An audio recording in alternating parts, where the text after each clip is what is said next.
मला हेच सांगायचं आहे का हा आपला मी प्रत्येक जिल्ह्याचं उदाहरण यासाठी देतो का आपल्या नाशिक जिल्ह्यामध्ये मी जसं सांगितलं का एकच आमदार आहे आणि म्हणून 14 विधानसभेमध्ये आपले संघटनेच्या पदाधिकाऱ्यांना ते धुळ्यामध्ये येते ना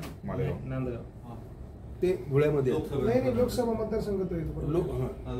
लोकसभा तर त्यामध्ये मग निश्चितच संघटना मजबूतीकरणाच्या संदर्भामध्ये संघटन बांधण्या व्यवस्थित व्हायला पाहिजे. येणाऱ्या निवडणुकांमध्ये निश्चित गुणवत्तेदार उमेदवार असतील त्या संदर्भामध्ये बैठका होण्याची आवश्यकता आहे. संघटनेला ताकद देण्याची आवश्यकता, संघटनेच्या पदाधिकाऱ्यांना विश्वासात घेण्याची आवश्यकता आहे.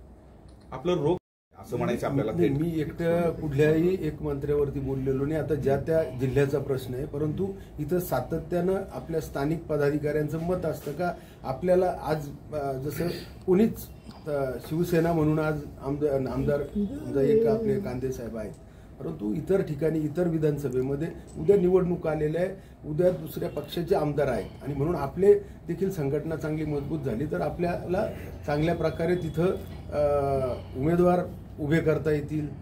किंवा मागणी त्या ठिकाणी महायुतीमध्ये करता येईल आणि म्हणून या दृष्टीने ती एक नाराजगी आपल्यामध्ये आहे का ती सिस्टीम असं मला वाटतं का. मला हेच सांगायचं आहे का एकटे शिंदे साहेब तर महाराष्ट्रामध्ये बघू शकणार नाही आणि म्हणून त्यांचा भार कमी करण्यासाठी जर प्रत्येक जिल्ह्याच्या मंत्र्यांनी जर त्याच्यामध्ये जर संघटनेच्या याच्यामध्ये जर संघटनेला ताकद दिली तर मला असं वाटतं का संघटनेच्या पदाधिकाऱ्याला जर विश्वासात घेतलं, चांगल्या गुणवत्तेदार पदाधिकारी त्या नेमले तर मला असं वाटतं का निश्चित आपल्या शिंदे साहेबांचा भार कमी होईल आणि तळागाळाला संघटना मजबूत होईल. नाशिक जिल्ह्यात